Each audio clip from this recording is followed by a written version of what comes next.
మిత్రులారా, ఈ వేదిక నిర్వహించిన అతిథులకు నమస్కారం. చాలా మంది వెళ్ళిపోయారు, పర్వాలేదు. ముఖ్యంగా ఆర్టిజన్ గురించే మాట్లాడదలుచుకున్నా. మన దగ్గర ఎట్లయిపోయిందంటే, గత ప్రభుత్వం తెలంగాణ వచ్చిన తర్వాత న్యాయం చేస్తుందని ఆశలో పల్లకిలో ఊరెగితే వాళ్ళు లక్షల కోట్లు మన విద్యుత్ సంస్థను నాశనం చేసి, మన రాష్ట్ర ప్రభుత్వానికి నాశనం చేసి పారిపోయాడు.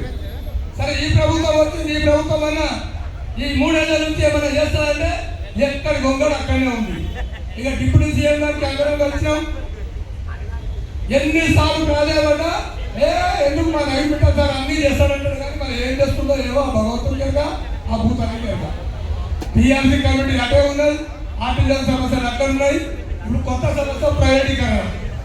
అన్ని ప్రైవేట్ చేసుకుంటా పోతే లాస్ట్కి వస్తే రాజకీయ నాయకులు కూడా అసెంబ్లీలో ప్రైవేటీకరణ కూడా జరిగిపోయేటట్టు కనిపిస్తుంది. కాబట్టి మనం ఐక్యంగా ఉద్యమాలు చేయాల్సిన అవసరం ఎంతైనా ఉంది. ఇక మన దగ్గర కూడా కొందరు దొంగలు తయారయ్యారు.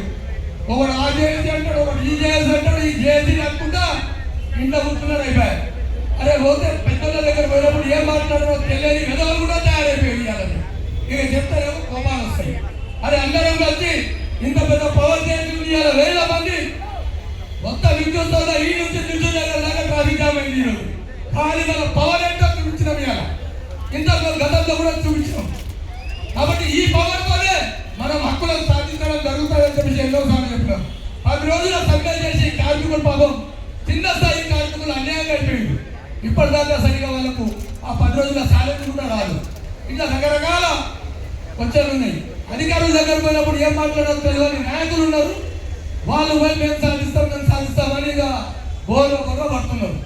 అడ్డంకి డైరెక్టర్ సార్ ఎక్కడ పోయినో తెలియదు, పోగొట్టుకున్న సార్ ఎక్కడ పోయినో తెలియదు. పోయి వాళ్ళు కూడా రోజు ఇంటికాడ కూర్చున్నారు. కానీ ఇప్పటిదాకా పరిష్కార మార్గం దొరకలేదు.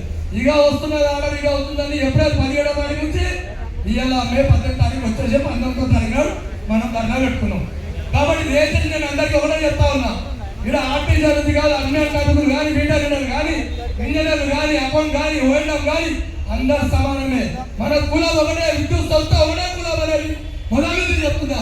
కానీ అది వాట్సాప్లలో మాత్రం కొందరు కావాలని అందరికీ విభజించి పరిపాలించేటట్టు చేస్తా ఉన్నారు. కాబట్టి ఖబర్దార్, వాళ్ళు కూడా ఒకటే చెప్తా ఉన్నాం, దయచేసి వాట్సాప్లలో ఉద్యమం బంద్ చేయండి. ధైర్యం ఉంటే అందరం కలిసికట్టుగా ఉద్యమం చేద్దాం. మన ప్రభుత్వంతో మనం సాధించేదాకా మనం నిద్రపోకుండా ఉండాలని చెప్పేసి ఈ సందర్భంగా తెలియజేస్తూ నాకు ఇచ్చిన అవకాశానికి ధన్యవాదాలు.